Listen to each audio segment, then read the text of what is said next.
The 2025 Trans-Pacific peak season, usually a busy time for ocean freight from Asia to the United States ahead of the holiday shopping rush, may have ended earlier than expected.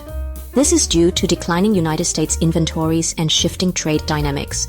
Here is a quick breakdown in the context of recent trade disruptions and countervailing or anti-dumping laws. First, the early peak season.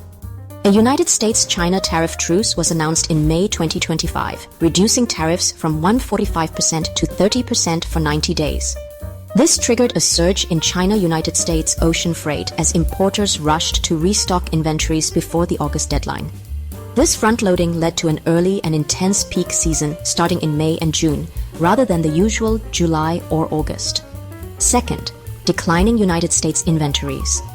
United States retailers had built up high inventories in 2024 to hedge against tariffs, but these have been drawn down faster than expected due to steady consumer demand and the tariff pause.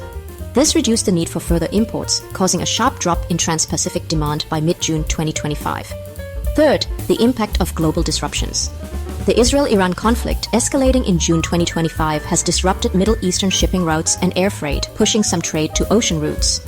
However, Pakistan's tariff cuts at Port Qasim and European dockers' refusal to handle Israeli military cargo for Haifa have added complexity to global trade flows, potentially diverting some capacity away from Trans-Pacific routes. Fourth, freight rates and capacity. Trans-Pacific spot rates spiked in early June. For example, $5,076 per 40-foot container from Shanghai to Los Angeles, but have since slumped by one-third as demand cooled and carriers added capacity, a 16% increase year-to-date.